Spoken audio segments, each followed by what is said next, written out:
మధ్యలో గల్లీ గల్లీకి ఐవీఎఫ్ సెంటర్లు ఎక్కువైపోయినాయి. ఇలానే ఒక ఐవీఎఫ్ సెంటర్ సికింద్రాబాద్ లో ఉంది. దాని గురించి చాలా విషయాలు బయటపడ్డాయి. అంటే వాళ్ళు ఇలా డబ్బులు తీసుకొని వేరే వాళ్ళ పిల్లల్ని వేరే వాళ్ళ స్పర్మ్స్ తో పుట్టించి ఇస్తున్నారు అని చెప్పేసి, మరి దీని మీద మీ అభిప్రాయం? అంటే నాకు అర్థం కాక అడుగుతా, ఇప్పుడు ఈ భార్యాభర్తల అండాలు కలిపి కొంతమంది ఏంటంటే బిడ్డలు లేని వాళ్ళు వేరే అండంలో ప్రవేశపెట్టి బిడ్డలను కనిపిస్తున్నారు, వాళ్ళకి ఏదో డబ్బులు ఇస్తున్నారు అని చెప్పి విన్నాను ఈ మధ్యకాలంలో. కానీ అది ఎంతవరకు వాస్తవం అనేది పక్కన పెడితే, కొంతమంది బాగా డబ్బులు లేని వాళ్ళు, బ్రతుకు తెరువు లేనటువంటి ఆడపిల్లలను తీసుకొచ్చి అండాన్ని అందులో ప్రవేశపెట్టి వారి బిడ్డగా పుట్టిస్తున్నారని చెప్పి విన్నాం. మరి ఇది వాళ్ళిద్దరు అండాలు కాకుండా వేరే అండాన్ని కూడా, వేరే స్పెర్మను కూడా తీసుకొచ్చి అందులో కలిపి పుట్టిస్తున్నారు, వాళ్ళ జీన్స్ రావట్లేదని చెప్పేసి ఎవరో కేసు పెట్టారని చెప్పి ఉంటున్నాం. నిజంగా ఇది చాలా పొరపాటు అండి. ఎందుకంటే ఇలా పుట్టినటువంటి బిడ్డల్ని ప్రేమగా చూసుకోవాలంటే ఇలాంటి బయటకు రాకూడదు. ఎందుకంటే మన బిడ్డ అయితే మనం ఆప్యాయతగా చూసుకుంటాం, ప్రేమగా చూసుకుంటాం, ఆనందంగా ఎత్తుకుంటాం. కానీ ఆ ఎత్తుకున్నప్పుడు వీడు ఎవడో పుట్టారా అని చెప్పి చూసుకోవాల్సిన పరిస్థితి మనకు వచ్చిందంటే వాళ్ళు చాలా దుర్మార్గంగా చేస్తున్నట్టు లెక్క. వాస్తవంగా ఆ సృష్టి ఈ హాస్పిటల్ ఏదైతే ఉందో వాళ్ళు చాలా ఘోరంగా చేస్తున్నారు. డబ్బు కోసం వేరే పిల్లలను కూడా కొనుక్కొచ్చి వీళ్ళకి ఇస్తున్నారని చెప్పి కూడా వింటున్నాం. మరి పిల్లలు లేని దంపతులు చాలా ఆతృతగా ఎదురు చూస్తూ ఉంటారు. ఖచ్చితంగా మరి అది నేరమే, 100% నేరమే. ఇంకా కాకుండా ఇంకా ఘోరాలు కూడా చేస్తున్నారు అంటున్నారు. ఎంతవరకు వాస్తవం అనేది పక్కన పెడితే, 50 లక్షలు తీసుకొని వేరే వాళ్ళ పిల్లల్ని వీళ్ళు ఎందుకు పెంచుకోవాలి? అడాప్ట్ చేసుకోవచ్చు కదా. మరి అదే వీళ్ళకి కూడా తెలియాలి.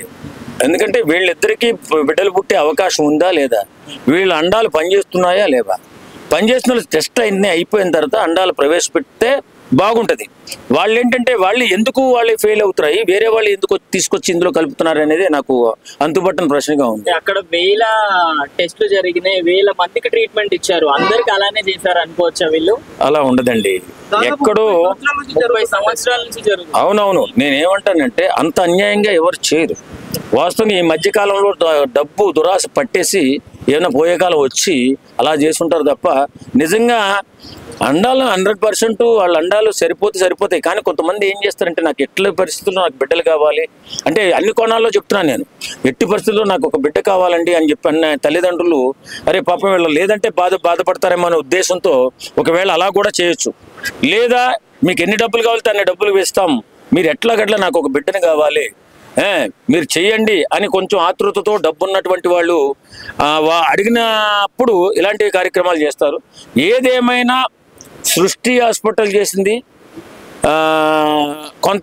కొంతమందికి చాలా సాటిస్ఫాక్షన్గా ఉంటుంది. ఈ మధ్యకాలంలో భయంకరంగా దాన్ని ట్రోల్ చేస్తున్నారు. ఆ అబ్బాయికి క్యాన్సర్ ఉండడం, ఆ అబ్బాయి చనిపోవడం, ఇవన్నీ జరగడం వల్ల బయటపడింది. సో మరి అది రాకపోతే, అది జరగకపోతే ఇప్పుడు ఏమండి, ఇలాంటి సెంటర్లు చాలా ఉన్నాయి. అండాలను కలిపేటటువంటి సెంటర్లు ప్రతి టౌన్లోనూ ఉన్నాయి, మన ఇండియా మొత్తం ఉన్నాయి. నేనేమంటానంటే ఇక్కడ ఏదో మిస్టేక్ జరిగింది, ఆ మిస్టేక్ జరగకుండా ఉంటే బాగుండు అంతే తప్ప ఈ ఒక్కదాన్ని బూసిగా చూపించాల్సిన అవసరం ఏం లేదండి. బయట ఏమంటున్నారంటే, అక్కడ ఎవరైతే బెగ్గర్స్ ఉంటారో వాళ్ళని తీసుకొచ్చి అసభ్యకరమైన వీడియోస్ చూపించి వాళ్ళ దగ్గర నుంచి స్పర్మ్ కలెక్ట్ చేస్తున్నారు ఆ హాస్పిటల్ వాళ్ళు అని చెప్పి. బెగ్గర్స్ అవసరం లేదు, చాలా మంది యువకులు ఉన్నారు, వాళ్ళని తీసుకెళ్తారు, వాళ్ళు ఇబ్బంది ఏం లేదు. కానీ ఇప్పుడు మన సినిమాలో కూడా చూసాం కదా, ఆయన ఎవరో సినిమా చేశాడు మొన్న మధ్యకాలంలో, అందులో కూడా స్మెర్మ అమ్ముకునేటటువంటి పబ్లిక్ గా చూపించాడు. మీ శర్మకి నెలకింత ఇస్తున్నారు స్మెర్మ ఉన్నందుకు. అది ఎప్పటి నుంచో జరుగుతున్న విషయం. వాళ్ళు ఏంటంటే అబ్బాయి క్యాన్సర్ వచ్చింది, వీళ్ళ దగ్గర ఎక్కువ డబ్బులు తీసుకున్నారు కదా, కాబట్టి ఇది వెలుగులోకి వచ్చింది తప్ప, ఖచ్చితంగా బిడ్డలు లేనటువంటి వారికి ఏ బిడ్డ అయినా పర్వాలేదు, మన ఇద్దరిలో ఏదో అండం కలిసిందనుకో, భార్యాభర్తలు ఇద్దరిలో ఒక తండ్రిదో లేకపోతే తల్లిదో కలవలేదనుకోండి, వాళ్ళు చాలా బాధపడుతున్నారు. వాళ్ళు ఏం చేస్తారు, ఇంకో అండాన్ని కలిపి ప్రవేశపెడతారు. అలాంటప్పుడు బిడ్డలు పుట్టే అవకాశం ఉంటుంది. కానీ ఇంత భయంకరమైనటువంటి నేరం చేశారంటే నేను మాత్రం ఒప్పుకోనండి, నిజంగా ఒప్పుకోను. ఎందుకంటే బిడ్డల కోసం ఎంత ప్రాణాలు తీసేసుకుంటారు కొంతమంది, పిల్లలు లేక ఆత్మహత్యలు చేసుకునే వాళ్ళు చాలా మంది ఉన్నారు. అలాంటి వాళ్ళకి ఇది మంచిదే అనిపిస్తుంది.